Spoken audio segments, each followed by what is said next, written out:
Strike three, shouted umpire Billy Golden in his bugling baritone in the bottom of the first half of the third inning at tiny Admiral Fetterman Field in Pensacola, Florida, where the Pensacola Blue Wahoos, the Double-A affiliate of the Miami Marlins, play. On orders from above, Scout Sam Casper was at his usual spot at the Admiral to check on the progress of Davy Burcutt Boyd, selected by the Marlins as the #1 pick in the draft 2 years ago. It was the Scouts' second trip to Pensacola this season. It seems the big club was hoping that last year's premium kid would be ready for the show by September, and trusted the judgment of none other than Casper, who has been scouting for them for 18 years. In Casper's opinion, Boyd, who was posting a nice .286 batting average with 12 homers and 36 rebounds in mid-June, has so far justified the $1.75 million bonus the Marlins paid him when they signed him last year. The 24-year-old 6'4", 240-pound player can hit at a medium pace, hit for power, play first base, and run like the wind, Casper believes, making him perhaps one notch below the potential of Mike Trout of the Angels, whom most people recognize as the greatest player in the game. Boyd exuded confidence as he took the field as the third batter in the inning for Pensacola. His long, wavy blonde hair poked out from under his helmet, his large biceps and triceps tight against the short sleeves of his uniform. Almost all the women in the tiny gym straightened up and paid more attention to the batter. Attendance at the house was at an all-time high this year, especially among the women. Casper took out a notebook and pen to record the match and his observations of it. He was probably the only man in the park who paid more attention to the batter than the women. With the bases empty and one out, Boyd brought the count to a close and then threw a 96 miles per hour fastball over the wall in left field. The auditorium exploded with cheers. Casper, grinning from ear to ear, was furiously writing something. It was on his recommendation that the Marlins selected Boyd. Later in the game, Boyd made another run-scoring play, and the Blue Wahoos won 4-2. Casper made a few more notes in his notebook and then headed to the Wahoos locker room to talk to Boyd and the Wahoos manager. Alyssa Graber and Tracy Strickland sat at a corner table in the upscale La Scala restaurant, eating a slice of cheesecake each and washing it down with a shot of Galliano. The two 30-year-olds were well-dressed and seemed to fit in quite well with their surroundings. Davy Boyd and Arturo Gonzalez were completely out of place as soon as they entered the restaurant. They had come into the restaurant to celebrate a victory from the day and were shown to a table in the center of the restaurant. "Oh, I'll take that blonde specimen over there," Tracy said, pointing to Davy. Alyssa followed as Tracy shifted her gaze to a couple of ballplayers. "Oh, please. The two of them probably haven't read a book since Sally, Dick, and Jane." $10 says they both order burgers, Alyssa said. "It's a deal. Do you know them?" asked Tracy. "All I know is that they're two members of the local baseball team. Your fantastic boy is their bonus baby. We have a big deal to sign." Handsome and rich. That's always a good combination," Tracy said, and a slow smile spread across her face as the pair of athletes looked at the women. "Doesn't it bother you that they might be young enough to be our younger brothers?" asked Alyssa. "I don't want to buy it, just rent it for a while," said Tracy, flashing her perfect white teeth in the direction of the players. "Would you look at that?" turned Davy to Arturo. "A couple of cuties just waiting for company." Davy, as a player with a big contract and a bonus, shopped as he usually did when he went out with his teammates. He beckoned to the waitress and asked her to bring 2 more drinks to the women at the corner table. "Did you know that both of these women are married, and the one with the shorter hair is the wife of Mayor Richard Strickland?" the waitress asked. "That's all right," Davy replied. "I just want to buy them a drink, not rent for the evening." The waitress smiled and did as she was asked. The players watched the waitress deliver the drinks and then tipped their shot glasses toward the women. The women tipped their drinks back. The players ate their hamburgers as they watched the women talk. "Damn, boy, aren't you already entertaining that pretty blonde?" asked Arturo. "What's your point, Artie? We're friends, not married. Besides, there's nothing better than a married woman. I teach Blondie how to have fun, but I bet these blondes can teach us how to have fun." My hat's off to you, Professor. Both players chuckled. Alyssa was the wife of a banker. She was 36 years old. Her partner at the table was 35. By the way, you owe me $10, Alyssa remarked. The players finished their burgers, then approached the women's table. Would you like some company for a while? Davy asked Davy. Who do you have in mind? Asked Tracy cheekily. Davy didn't have time to answer. He was a seasoned pro at dealing with women and recognized Tracy's reaction as the first salvo. He decided Arturo could be calmer. Well, since you're the feisty one, I thought to myself, Arturo is more of a gentleman. I think he would be good company for your friend. My name is Davy, by the way. Arturo and I play for the Blue Wahoos, the Double-A baseball team in town. I'm Tracy, and my friend's name is Alyssa. I think we can have a little conversation about something intelligent if you can handle it. Arturo seems like he can handle it. Maybe he can cover for both of you. Whoa. Ouch, Davy said. The four enjoyed each other's company, taking a second drink and sitting around for about 2 hours. Before they parted ways, Davy asked for and received Tracy's phone number. Did you really just give him your number? Alyssa asked incredulously. Incredulously asked Alyssa. You do remember you're a married woman, right? A little flirting, maybe a little more. Never hurt anyone. I can see he's a player. I'll just play along with him a little, Tracy laughed. As long as you know what you're doing, Alyssa commented. Heading the other way, Arturo asked Davy, Are you kicking Blondie to the curb? What makes you think I'd do something so stupid? Replied Davy. Blondie and Tracy don't run in the same circles. As long as you know what you're doing, said Arturo. Blondie, as the two Wahoo players called her, was actually a 20-year-old Pensacola native named Jenna Wyatt. She showed up outside the team's locker room after the first game, and she and Davy haven't parted ways since. Jenna was hardly an innocent townie. Although she had only been out of high school for 2 years, her number was already double digits. She was young and not shy about pursuing what she wanted. At the moment, she needed a baseball player. Jenna was waiting for Davy the day after the game. They left the park and headed to the house Davy was renting, stopping for pizza. After dealing with the pizza and having a couple beers each, Davy and Jenna retreated to the master bedroom where there was a queen-sized bed. That's where they got down to it. Tracy didn't recognize the number that popped up on her phone's display at first. Then she remembered that she had given her number to that young ball player 4 days ago. She giggled loudly. She didn't think he would actually call, since he knew she was married. He's either incredibly brazen or incredibly stupid, she thought, as she hit the answer button. Davy, how are you doing? Tracy replied in her sweetest tone. Very well, Tracy. I was just sitting in my room thinking about tonight's game when you came to my mind, and I decided to call. Are you home or on the road? Asked Tracy, catching Davy off guard as to what she even knew about road trips. From their conversation yesterday, Davy had gotten the impression that she knew very little about the sport, and was even less interested in it. We're in Birmingham.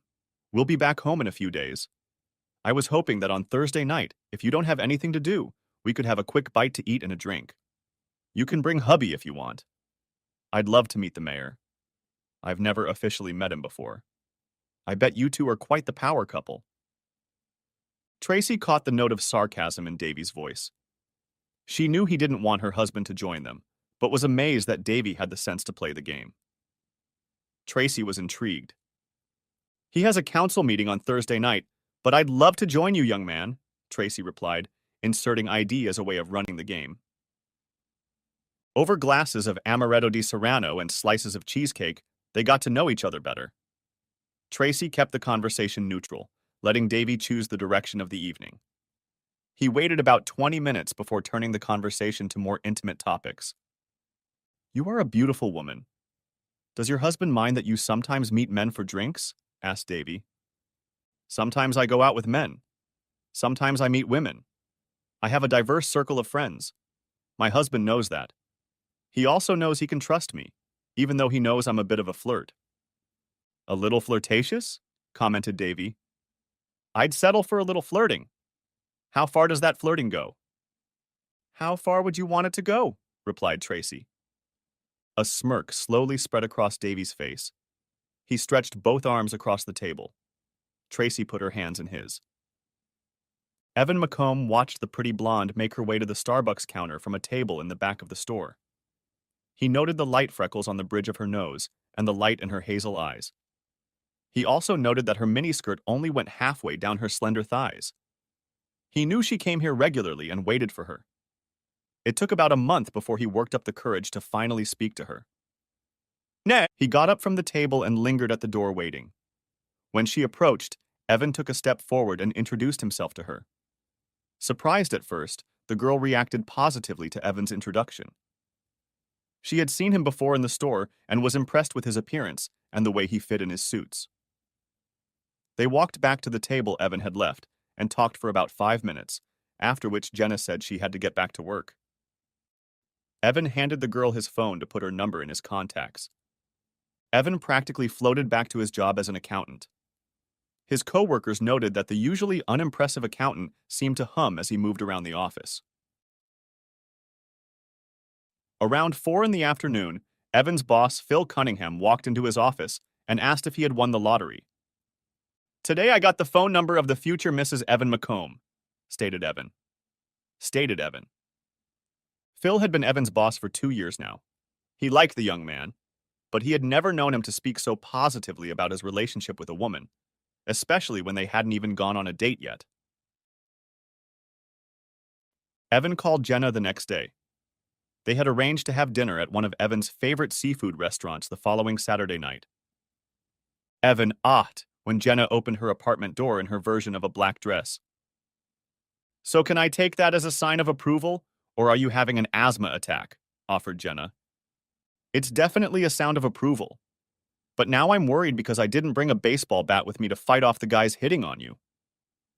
Jenna giggled, and Evan was sure it was the most beautiful sound he'd ever heard. They had a lovely dinner and a great conversation. Naturally, throughout the evening, Jenna compared Evan to Davy. While Davy won in most physical aspects, Jenna found that Evan was far from a troll, and she had to admit to herself that she seemed to match him on a much higher level than she did Davy. Nevertheless, she and Evan hadn't talked about their acquaintanceship since this was only their first date. They might have to discuss it sometime in the future, but right now they were just enjoying each other's company. The evening ended with a chaste kiss at Jenna's door. The next evening didn't end with a chaste kiss at Jenna's door. Tracy was pleased with how her relationship with the young athlete was shaping up. He turned out to be more educated and well-read than she had anticipated, and they enjoyed spending time at a nearby museum and the opening of an art exhibit. At the exhibit, they ran into several friends of Tracy and her husband, and Davy was surprised at how calm Tracy was about appearing in public with him. Although Tracy seemed as conservative as her husband, she knew that in another time and place, she might well have been a wilder woman. None of Tracy's friends seemed upset or surprised that she was dating a young athlete, although the pairing was perplexing to the women's husbands. Virtually all of her friends knew that Tracy was a badass flirt, but to her male friends it seemed over the top. Some of them wondered how much her husband, the mayor, was aware of her latest flirtation. In fact, Mayor Richard Strickland knew next to nothing about his wife's latest adventures. Despite her tendency to take flirting too far for his taste, he always trusted his wife to draw a line in the sand at the right moment. For the first 11 years of their marriage, Tracy had been the well-meaning wife of a prosperous attorney, and a little over 2 years ago, the attorney had decided he needed to become mayor of the small town in which they lived. At 41, Richard was 6 years older than his wife, but, like her, looked younger. His short brown hair showed no signs of graying, and regular gym sessions gave him a trim and somewhat muscular physique.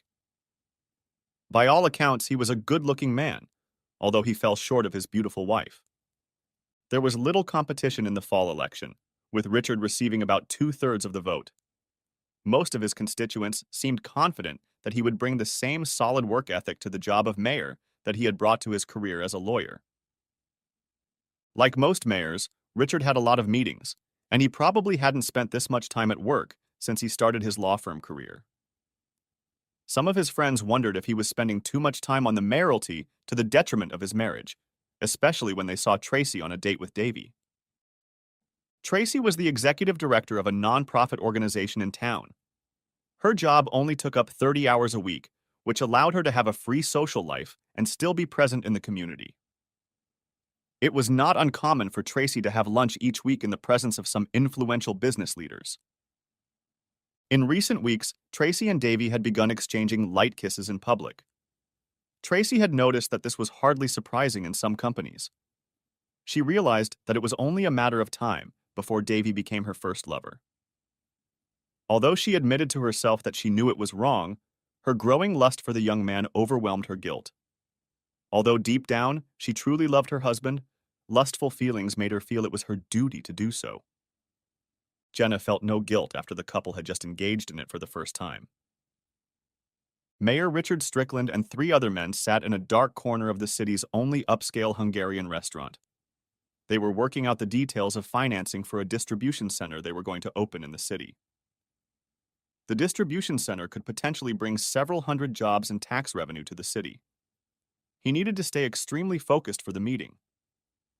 His focus waned a bit, however, when he saw his wife, accompanied by the city's baseball star Double A, slip into the restaurant and be escorted to a table in another part of the diner.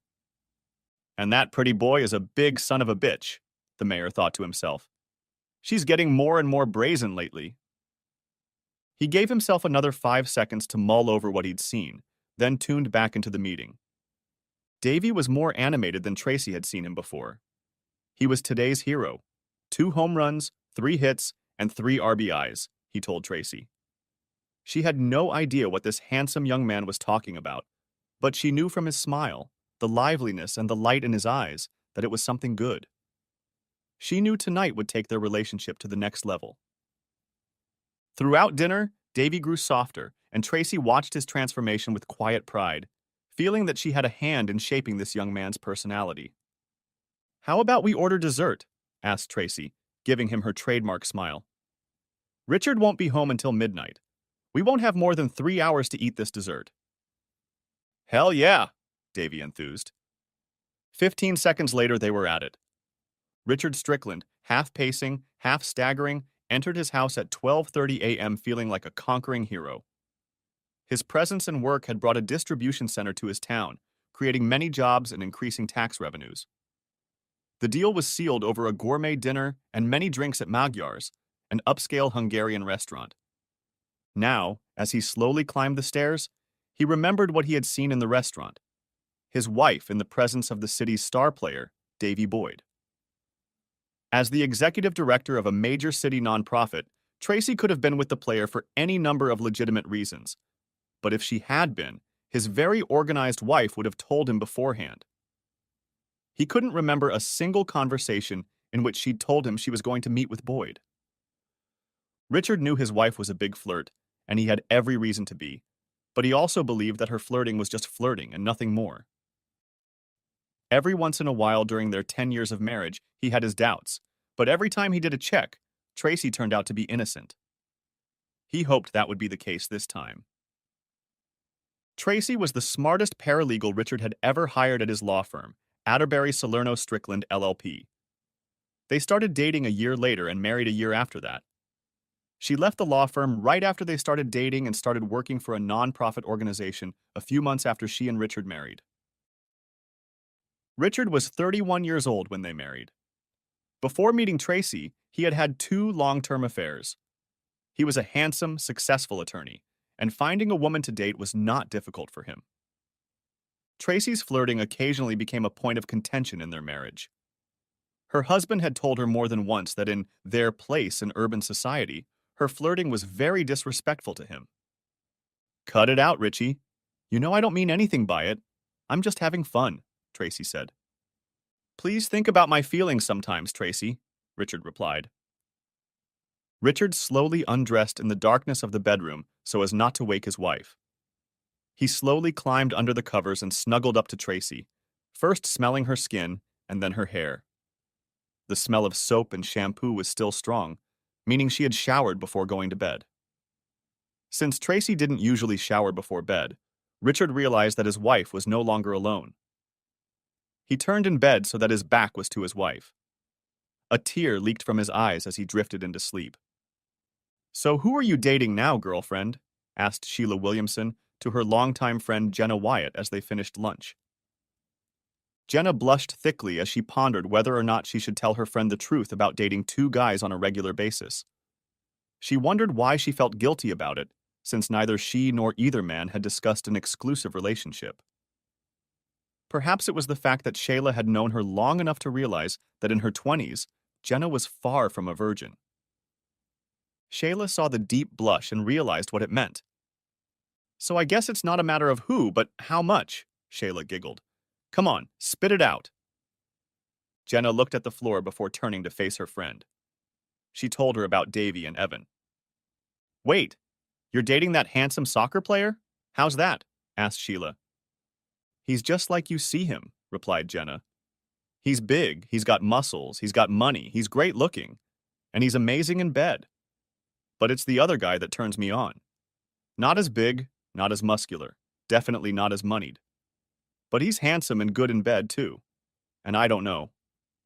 There's something about him that turns me on in a way that Davy doesn't. We can talk about anything, and he's just fun to be with. And I miss him when I'm alone. I don't miss Davy that way when I'm alone. Make sense?" "That sounds suspiciously like love, babe," Sheila said. "You need to see if you can lock him up before he goes off to someone else. A baseball player may be fun, but love is gold. Hurry up and claim it for yourself, Jenna." Jenna looked straight into her friend's eyes. She could see that Sheila was completely serious. "Sometimes when Davy calls, I realize he just wants to have fun," Jenna admitted. "Evan wants to be with me." There's your answer to that question, Jenna. Despite that conversation, Jenna didn't hesitate to say yes when Davy called and set up a date 2 days later. He had sent a ticket to the game, and they were to go on a date afterward. Evan and his friend Scott Segura had good tickets to the Wahoos game Thursday night. When Davy Boyd scored a 2-run homer in the 6th inning, the stadium erupted into cheers. Evan, sitting 5 rows away from the Wahoos' first base dugout, thought he heard a familiar voice over the din. 3 rows in front of him, in the row just behind the dugout where the player's family and friends sat Jenna. She was well-dressed, but seemed to be sitting alone. Evan didn't say anything to his friend, but continued to watch Jenna over the next few games. He noticed that Davy stood up a few times and looked directly at the young blonde, and she seemed to wave her hand in his direction a couple times. Evan wasn't born yesterday and knew what he was looking at. He was uncomfortable, but as she sat on the podium and thought about it, he realized that neither he nor Jenna had ever committed to being exclusive. He realized that needed to be rectified if she wasn't already in a relationship with a ballplayer. Evan pointed out Jenna to his friend and told him the story of their relationship. When the game was over, the two men secretly watched the girl. When Davy walked out of the ballpark, Jenna practically jumped into his tight embrace, and they got into Davy's new Porsche. Tracy didn't notice the black sedan that followed her into the parking lot of the Italian restaurant. The driver of that car parked close enough to take her picture and see her enter the restaurant, moments before Davy entered it. He opened a thick Clive Cussler book, knowing he had at least an hour to read. Dinner took the couple a little longer this evening. They left the restaurant holding hands, then each got into their own car and drove to Davy's house. The sedan followed both cars at an inconspicuous distance. The driver took pictures of Tracy starting the car into the garage of the house. A few minutes after arriving at the house, Tracy and Davy headed for his bedroom. 3 hours and 120 pages later, Tracy's car pulled out of Davy's garage. A man in a black sedan took pictures of her driving past his car, her hair disheveled and her makeup gone. He then drove up to Mayor Richard Strickland's office and waited for the council meeting to end before entering the mayor's office. Mark Garton, a private investigator, waited until the mayor was all alone and knocked on his office door. Upon entering the office, the mayor recognized the man. "His bedroom is on the 2nd floor, so I wasn't able to get actual pictures, but I think it's obvious. And from what you've told me about her late shower, I think it's a done deal."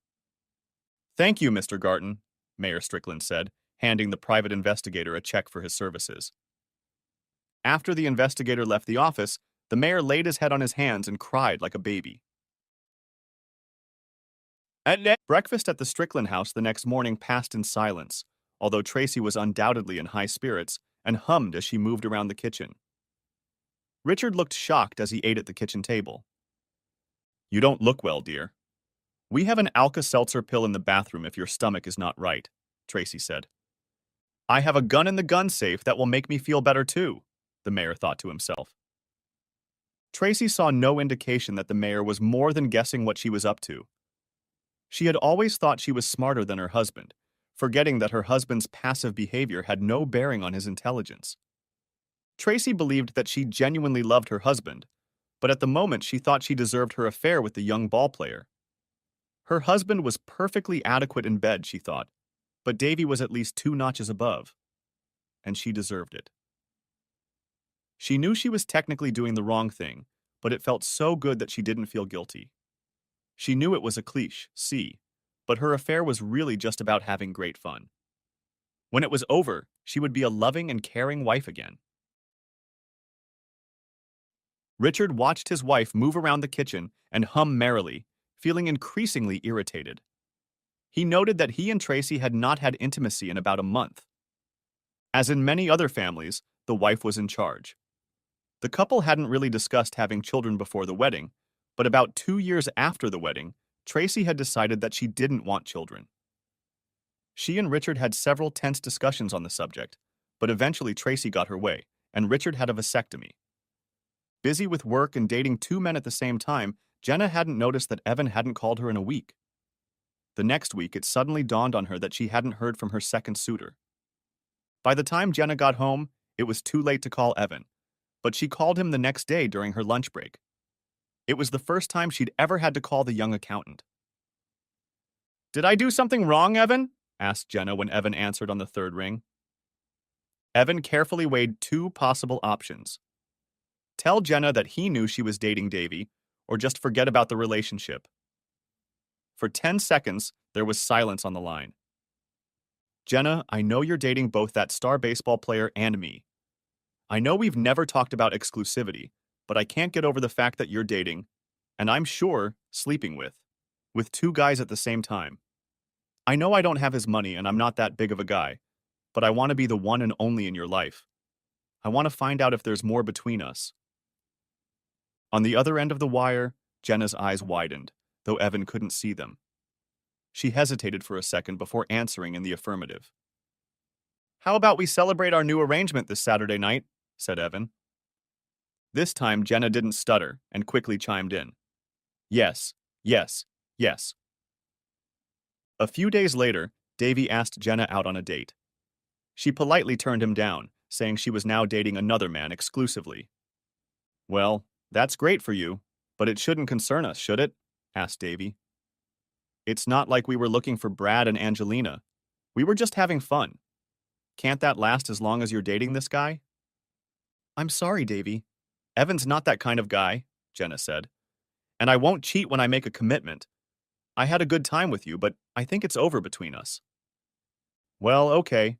But if you change your mind, you have my number. Love you, Davy. I hope you have a great career. Sam Casper had the honor of telling Davy about his September call-up to the big leagues by the Miami Marlins. One afternoon in late August, he showed up at Fetterman Field a few minutes before game time. Hey, Bubba, my name is Opportunity, and I'm knocking, Sam said as he approached Davy in the Wahoo's locker room. Really, Mr. K? Said Davy enthusiastically. The older man smiled and nodded. Hell yeah, I answer, shouted Davy as his teammates gathered around to congratulate him. The next day, Davy's call made the local news.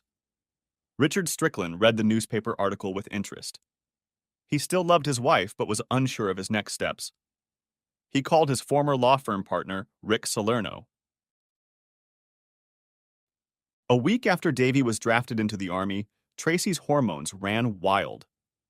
She heard her husband in his office and realized it had been quite some time since they'd been at it. She tried to remember the last time it had happened and concluded that she and Richard hadn't had intimacy since she had started doing it with Davy. She and Richard used to have a vibrant life, Tracy remembered. When had that happened? When was the last time she and Richard had even hugged? Had she really become so detached? For the first time since the affair began, Tracy felt guilty. The young player was short on pitchers in the majors, and he hadn't been in the hot seat enough to pick up a woman yet. "Hey, kid, could you get away for a couple days this weekend?" "I really miss what we had," Davy said when Tracy answered the phone. "Oh my God, Davy, I really missed you." Tracy practically sobbed. "Tell me when and I'll come." That evening, when Richard got home, Tracy told him that she and Alyssa were going to go shopping in Miami for a few days, if that was okay with him. Similar requests from Tracy and approvals from Richard had been made over the years. In this case, however, Richard had in no way expected such a request and tried his best to hide his shock. Was she so desperate for his entertainment that she was willing to assume her husband was completely clueless? Was it really just about having fun? So much for betrayal, Richard wondered. Richard tried to hide the deep breath he needed to take, but then agreed. Tracy had just given him the ultimate answer, he thought. Tracy took a cab from the airport to the apartment Davy was renting. She threw herself into the young man's arms as soon as he opened the door. "Oh, but I have to go to the stadium. It's really important, babe. We'll have dinner when I get back." "I'm so glad you're here," exclaimed Davy. Tracy felt more energized and alive than she had since Davy had first left. Maybe it was the fact that Tracy was waiting for him at the apartment, or maybe it was the first of many great nights to come. But Davy had a couple hits, including his first major league home run, and scored 3 runs. On the way home, he grabbed some Chinese food and practically swung open the door of his apartment. Tracy was lying on the couch drinking wine. He placed the bag of Chinese food on the kitchen table, where it sat for the next 2 hours before a tired Davy and Tracy finally got to it. About the time Davy and Tracy woke up the next morning, Richard was going over his divorce petition. It was simple, 50-50, but Richard was only going to pay alimony for 5 years, on the condition that Tracy would pay her own rent and Davy would not live with her. Richard realized it seemed childish, but it was probably the only win he could get in court. Evan was practically jubilant when he learned that Davy had been reassigned to the major league team for September. He'd completely trusted Jenna when she'd committed herself to him alone, but the fact that Davy no longer lived in town was still a big relief. Jenna, for her part, realized that calling Davy to the team was good for him, but since she had committed herself to Evan, she didn't care that Davy was no longer in town. Davy and Tracy spent the better part of 3 days together, having dinner at several upscale Miami restaurants when Davy wasn't playing ball. Tracy felt the stares of customers at the restaurants, some because of being with Davy, and some because they knew she looked beautiful. She had to admit that life in Miami seemed so much prettier to her than in Pensacola. Tracy felt at ease as the cab pulled up in front of her darkened house. She hoped she wouldn't have to talk to her husband much until the next morning. Richard sat in his darkened living room with a full glass of bourbon and watched the cab passenger pick up her bag from the driver in the driveway. He watched her walk up the 2 steps to the front door of the house, hesitate for a moment, then put the key in the lock and enter the house, completely unaware that her husband was watching her intently. "You had to step up for your boring old husband after having fun with a millionaire stud for 3 days?" asked Richard firmly but calmly.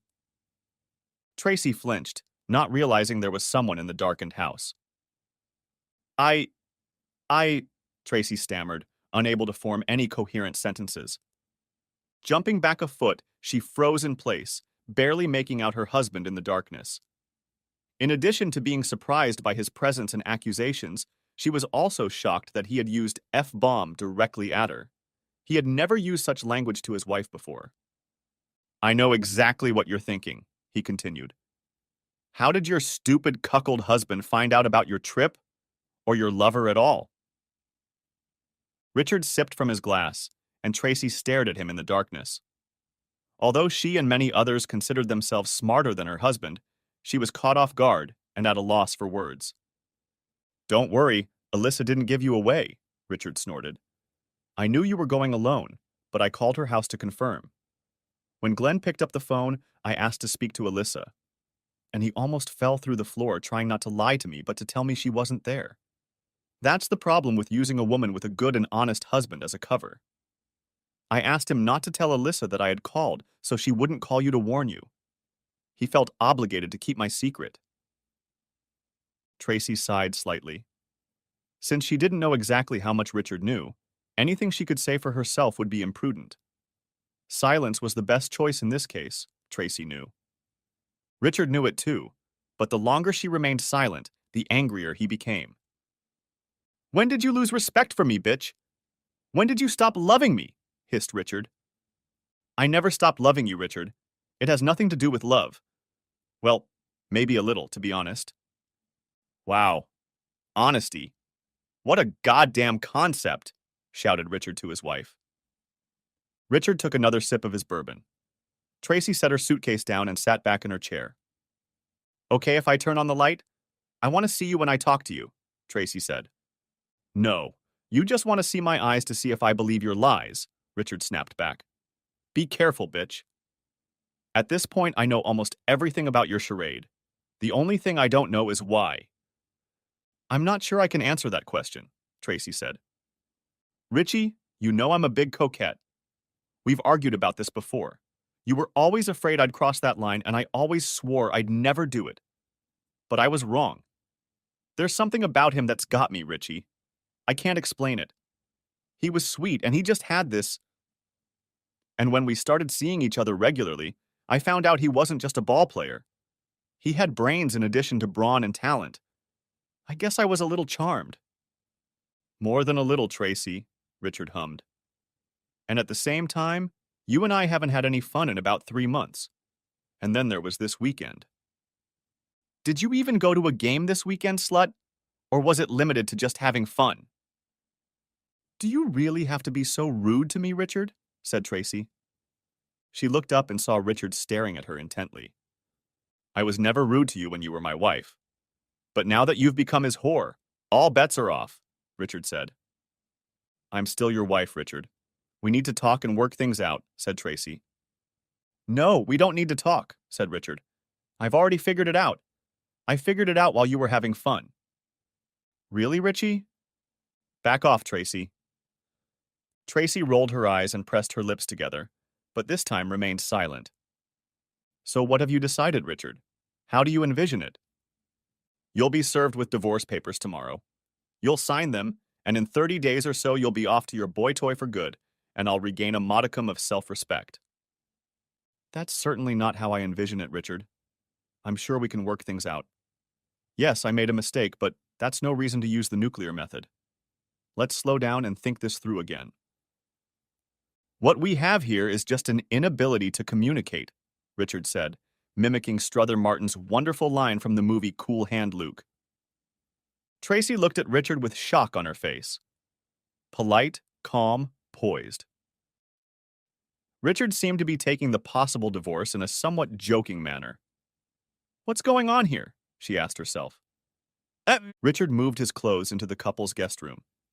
He went upstairs, made his way into the room, and locked the door. Tracy sat downstairs, her brain working hard. She didn't think about the fact that she might get caught or what the consequences might be. Just as Richard had told her, Tracy had been served with a lawsuit on Monday morning. Even though Richard had warned her, she was sure he would have canceled the case. The fact that he'd gone ahead with it made Tracy a little nervous. The events of the past 2 days had shown Tracy a side of Richard that she had never seen before. For the next few days, Richard focused on his duties as mayor to handle the situation. It wasn't that difficult, though, as he really enjoyed being the mayor of the town. Tracy was coping with what was going on in her life much less successfully. She spent the rest of the day on Monday in something of a daze, and things didn't get much better in the days that followed. Thursday around noon, she received a phone call from Davy. Hey, beautiful. How's it going? Miss me? He inquired. Tracy's heart raced when she first heard Davy's voice. Then real life intervened in her thoughts. Richard knows about us, and has for a long time, she replied in an even tone. He knows about our date this weekend, too. I received a subpoena on Monday. Richard is your husband? Asked Davy almost rhetorically. He fell silent as his thoughts began to race. Since he knows, why don't you just come back here and stay with me full time? Davy said. We'll be back in Pensacola in a few weeks anyway, at least for the winter. Then we'll rent a place in Miami or Jacksonville, depending on where I work next season. It was Tracy's turn to be silent. Now that's the right answer, she finally said enthusiastically. How about we go back to Miami on Saturday? That's great, babe. I'll see you then. Just text me the details. Tracy put the phone away and sat in silence. It didn't take her a minute to admit to herself that while she still loved her husband, her feelings for Davy had grown so much that she was going to leave Richard for the young ball player. I'm sorry, Richard, she muttered to herself. Richard didn't come home for dinner Thursday night, but Tracy was sitting in the living room in the dark with a glass of wine when he appeared in the doorway around 9 o'clock. She thought the setting was very ironic and smiled to herself when he flinched, recognizing her as she walked through the door.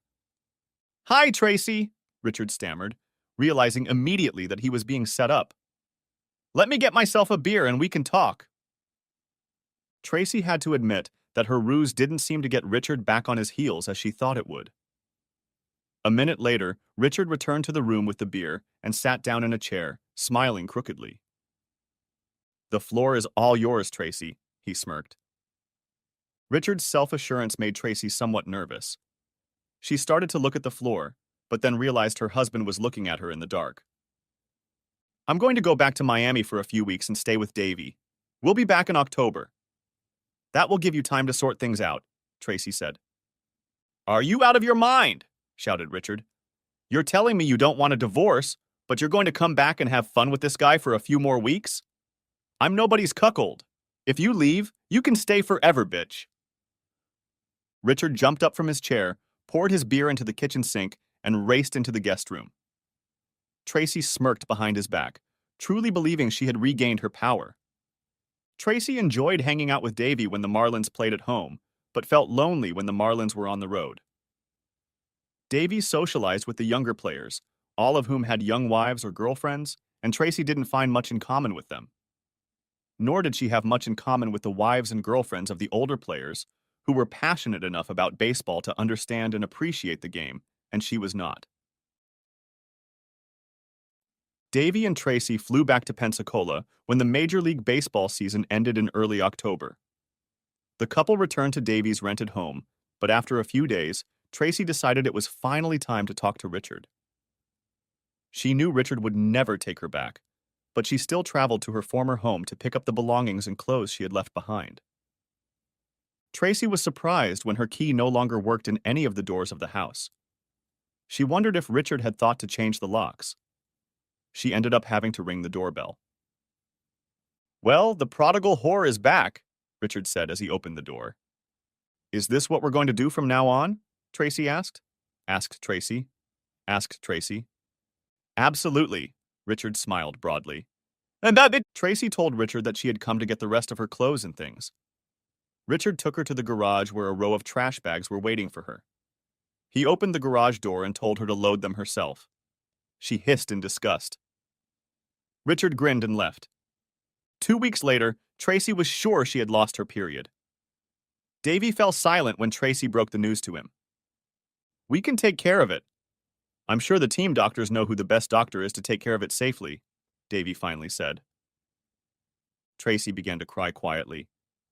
I can't do this, she said. I can never do this. It's okay, baby. I've always wanted lots of kids. Maybe not this early, but I love kids and I've always wanted to have them. And I don't, Tracy said quietly. Tracy was 4 months pregnant when she and Richard signed the divorce. He hadn't seen her since she'd moved in with Davy and hadn't known she was pregnant. His face expressed shock when he first saw her. A new respect for your lover, Tracy. You never wanted children with me, but he must be much more of a man. Well, I guess I can't say you got married at the drop of a hat, can I? Tracy blushed, but said nothing.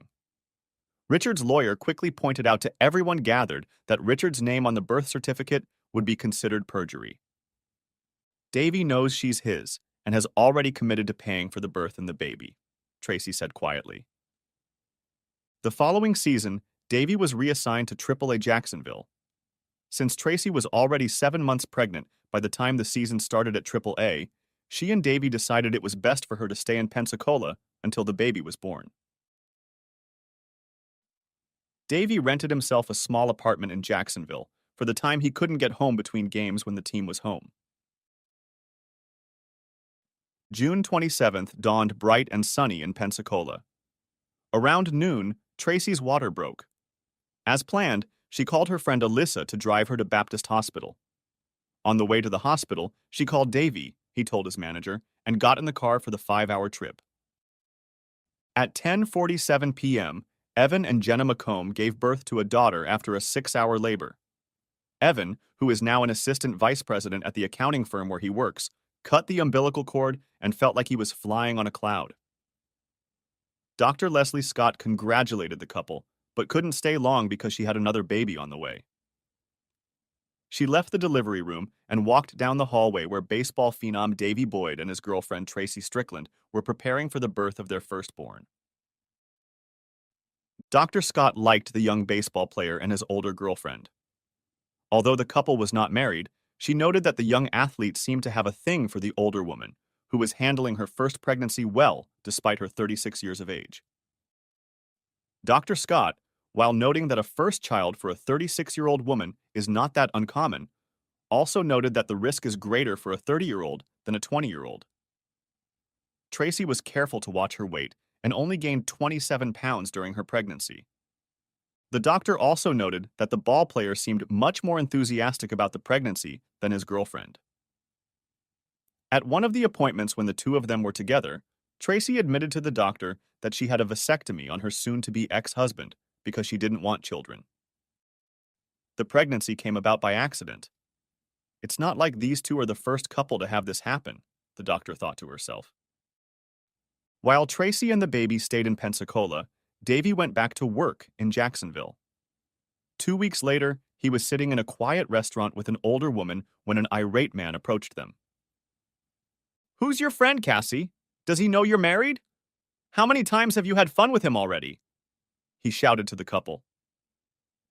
The restaurant became quiet. Davy looked at Cassie and vice versa.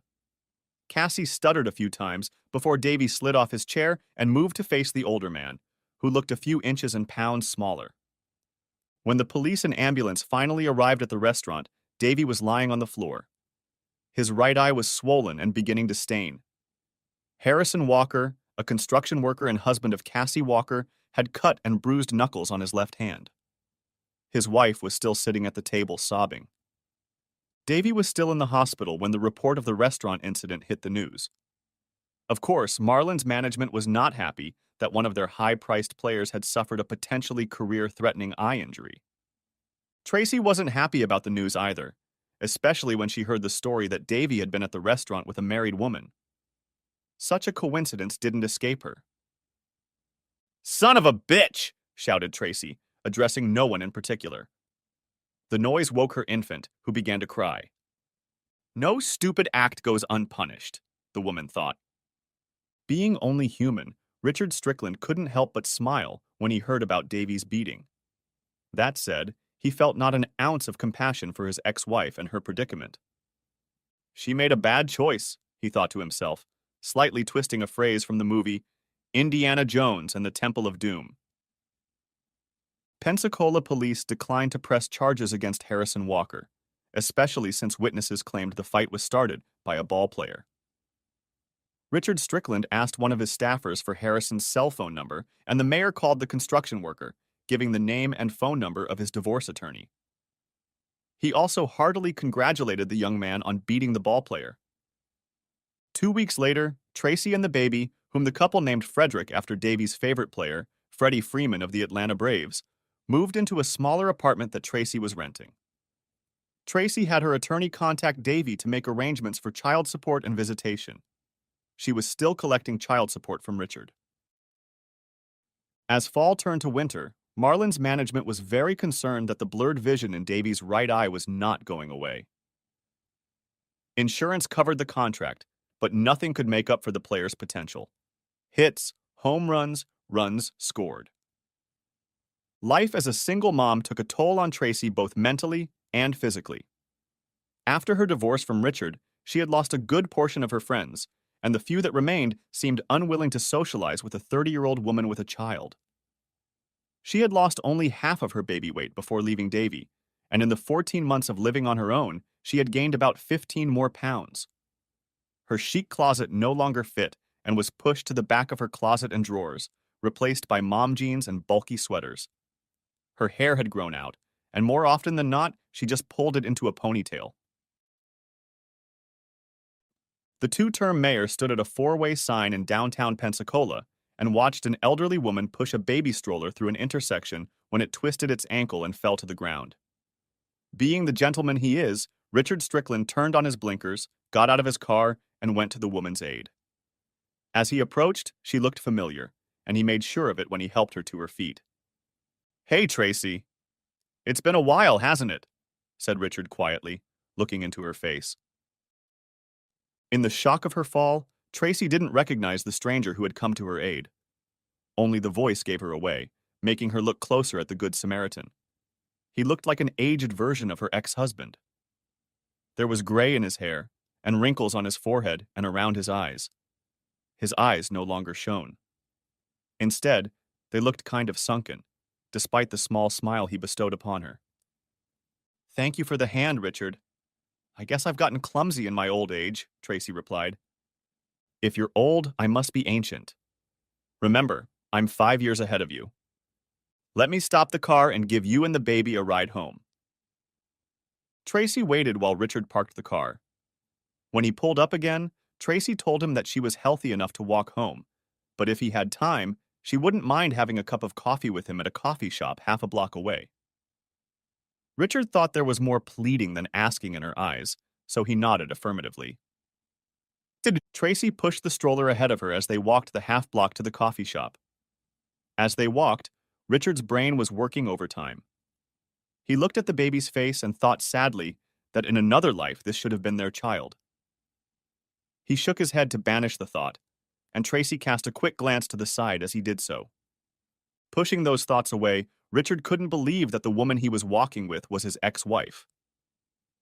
Although it had only been 3 years since the divorce, Tracy seemed to have aged about 20 years in that time. When he first saw her, Richard thought she was a child's grandmother, maybe 50 to 55 years old. She only slightly resembled the Tracy who had once been his wife. Richard ordered coffee for himself, a salted caramel latte for Tracy, and warm milk for the baby. He had to admit that the baby was good-looking, a good mix of mother and father traits. "You remembered. How sweet," Tracy said as she tasted her latte. Richard blushed slightly. He just ordered without thinking. It was a reflex. "So how are you doing, Tracy? If I'm not getting too ahead of myself, are you seeing anyone?" Tracy knew Richard wasn't being pushy. He was the same as he always was, a nice guy. "I haven't dated anyone since I broke up with Davy," Tracy said quietly. "It was a real shock to me. I guess karma really is a bitch, but it gave me a chance to get a taste of what I've been feeding you." "Yeah, that hurts. I suppose it must give you a small sense of revenge." Tracy's voice choked. Tears stood in her eyes. Richard sat silent. Once upon a time, he might have rejoiced at her sad news. After 3 years, however, Richard's anger had subsided.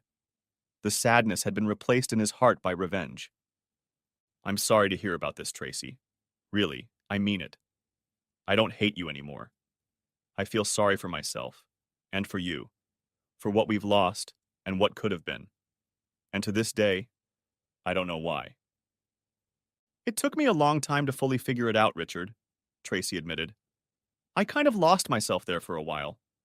I guess I saw it as a way to indulge my secret fantasies of being a bad girl. I thought I deserved it and could keep you in the dark, even though I wasn't really hiding anything. I thought I could have my cake and eat it too. Turns out my cake turned to crap." and all I got out of it was a lousy t-shirt, so to speak. And in my stupidity, I offended a good man and threw it away. I'm sorry, Richard. I say that quite sincerely. Well, look on the bright side, Tracy. There's something good in all this. He's a wonderful child, and at least he'll be around for you to enjoy growing up. Tracy looked very guilty at that statement.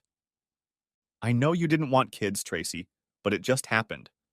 When God gives you lemons, make the most of them, and never let him know he's not wanted. You have a tremendous capacity for love. I know that firsthand. Tracy began to cry quietly. After a moment, Richard handed her the handkerchief he had in his pocket. Of course, Tracy thought to herself.